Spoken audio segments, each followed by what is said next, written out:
Imagine this scene. It's almost impossible to picture.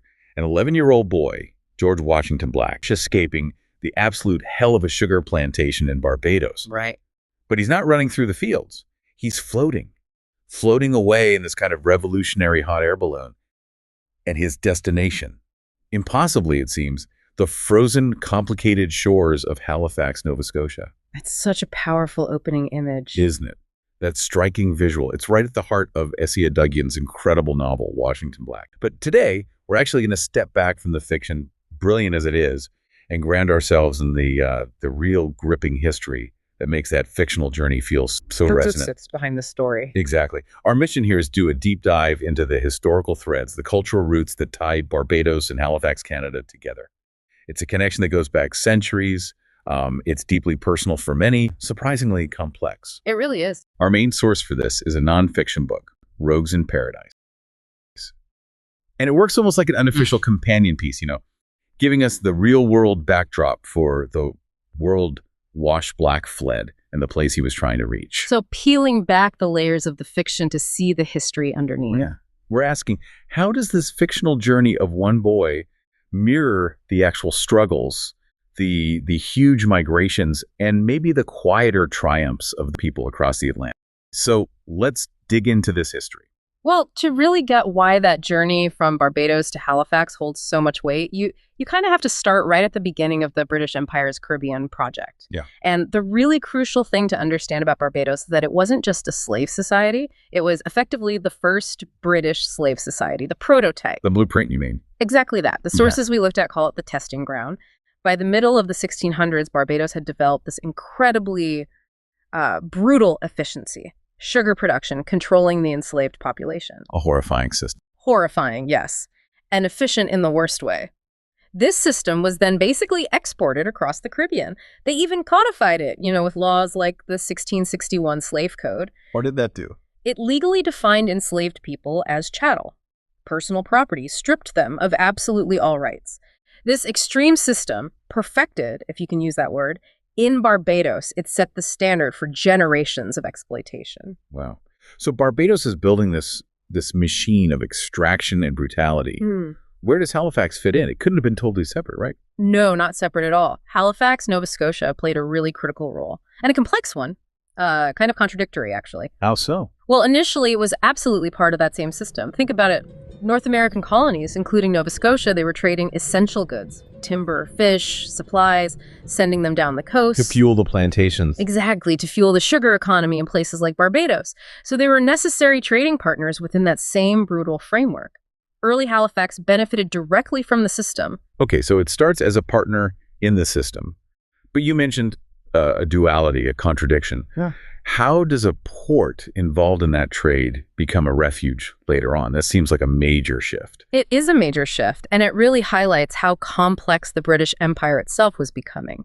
As you move towards the end of the 18th century and into the 19th, Halifax starts to transform into a crucial destination for freedom seekers, particularly Black loyalists after the American Revolution, and later those escaping slavery in the American South via the Underground Railroad. Right, the Underground Railroad connection is strong there. Very strong. So it goes from being essentially a supply hub for the system to a kind of sanctuary against it. And then later still, it becomes a really significant destination for planned migration from the Caribbean, especially after emancipation. And the nonfiction source we're using, Rogues in Paradise, it really makes a point of grounding this history, doesn't it? Mentioning the author lives between both places. It does. And that personal connection living between Halifax and Barbados, it underscores that this isn't just abstract history, it's lived reality. It's as real as it is riveting, I think is the phrase used. Yeah. And that's really the engine behind the book, trying to tell the story behind the fiction, focusing on the rogues, rebels, and ordinary people, as it calls them, whose actual lives shape the island and its connections. So it gives us the grounded reality for the kind of imaginative leap that Essia Duggan took with Wash Black, showing that the dream of escaping to Canada wasn't just fiction. Precisely. It was a real historical impulse born from desperate circumstances. Okay, so the Washington Black novel is set before emancipation. But Rogues in Paradise really digs into what happens after 1834, after slavery is legally abolished. But, Freedom didn't automatically mean prosperity, right? Far from it. That's such a key point, often overlooked. After emancipation, Barbados had this large population, many skilled, often educated people, but the island's whole economic structure, still rigidly colonial. So the legal status changed, but the power dynamic, not so much. Exactly. The old plantocracy, the sugar estate owners, they still controlled almost all the land, all the means of making a living. So workers were technically free, but they were forced into this very low-wage system, or sharecropping, with almost zero chance to get ahead, to own land. Right. So even if you were a skilled carpenter, say, or a mason, your opportunities were just capped, stuck, limited by this economic bottleneck on this small island. And that creates the conditions for, well, an exodus. Rogues in Paradise has that really evocative chapter title, Freedom's Hollow Echo, Canada, the Next Horizon. A hollow echo, yeah. Because freedom didn't immediately fill their pockets or give them land. So thousands of Barbadians started looking elsewhere, and Canada, particularly Nova Scotia and the Maritimes, became this major draw. They weren't just fleeing poverty then. It was about seeking opportunity for their skills. Absolutely. They migrated with skills. They came to work in the shipyards, which were booming. They served in military regiments. They came seeking better education for themselves and their children. They were actively building new lives. It's quite sobering, though, isn't it? That journey to the promised land, as it might have seemed, often involved facing, well, prejudice. It wasn't always a warm welcome. No, definitely not. The prejudice was often systemic. It showed up in things like housing segregation, difficulties finding jobs that matched their skills, even though they were highly qualified. So barriers were put up. Yes, often segregated into specific neighborhoods, like parts of Halifax. But what's really striking is the resilience, communities' determination, investing in education, building churches, community groups.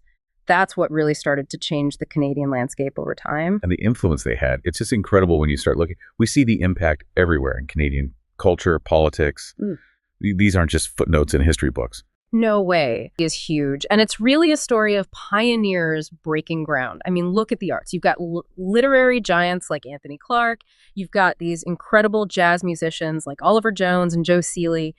Their music often carries those Caribbean rhythms, that diaspora experience. Yeah, absolutely. And it goes way beyond the arts, too. Thinking about sports. Andre DeGrasse, the Olympic champion, cultural leaders like Cameron Bailey at TIFF. Right. These figures represent generations of families' roots contributing right at the heart of Canadian life. And the political breakthroughs are so important, too, because they speak directly to overcoming those initial barriers you mentioned. They really do. You look at someone like Leonard Braithwaite, the very first Black person elected to a provincial legislature anywhere in Canada. Think about that milestone. Huge. And Senator Ann Cools, the first Black Canadian appointed to the Senate.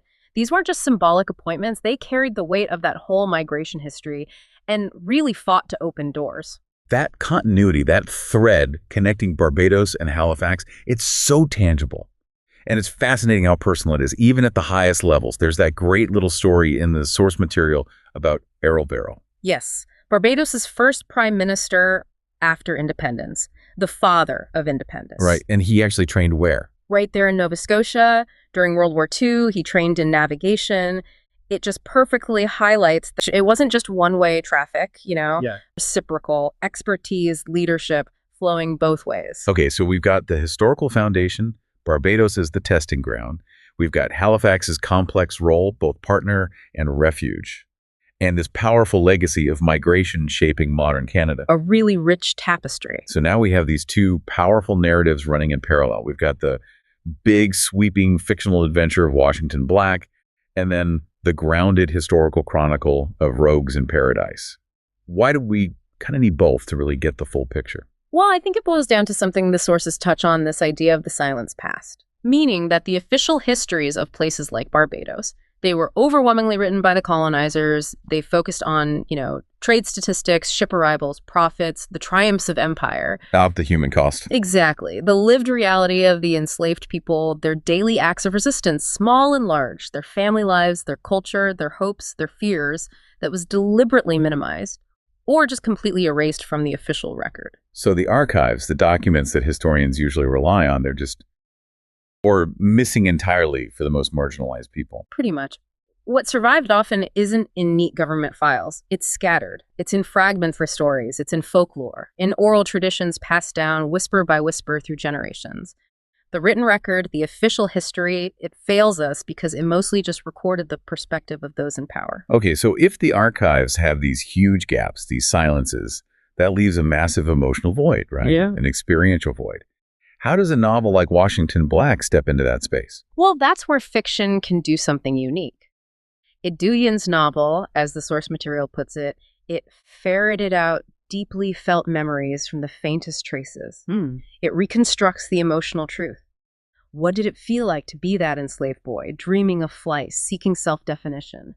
Fiction can give us that internal world, the psychology, the hopes and fears, in a way that, just reciting historical facts never could. It fills in the humanity that the records left out. Precisely.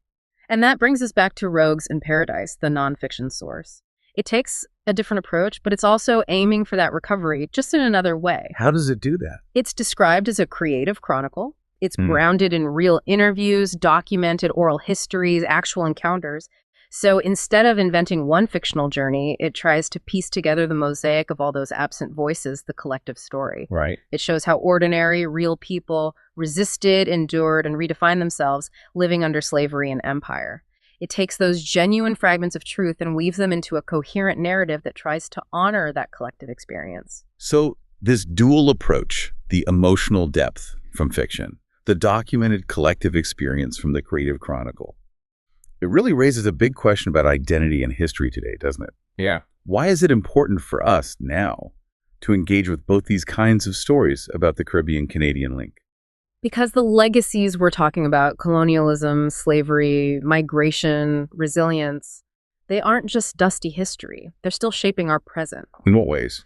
Well, these narratives, both fiction and nonfiction, they open up deeper, frankly necessary conversations about identity, about belonging, about how the past informs who we are now, both individually and as societies. Okay. By understanding the structural violence back then and the incredible resilience shown in that migration afterwards, we get a much fuller appreciation for the creativity, the strength, the enduring bonds that really define that whole Caribbean-Canadian story. It's not just a story of suffering, it's profoundly one of resilience. Okay, so let's try and pull the main threads together then. Our key takeaways from this deep dive. We've seen the brutal foundation laid by Barbados, the first British slave society. We've looked at Halifax's complex, shifting role from trade partner in that system to vital refuge. That duality is crucial. And then the powerful wave of post-emancipation migration that forged this lasting, celebrated connection, creating icons across Canadian culture and politics. Yeah, the richness of that connection, spanning centuries and impacting so many lives, is really something.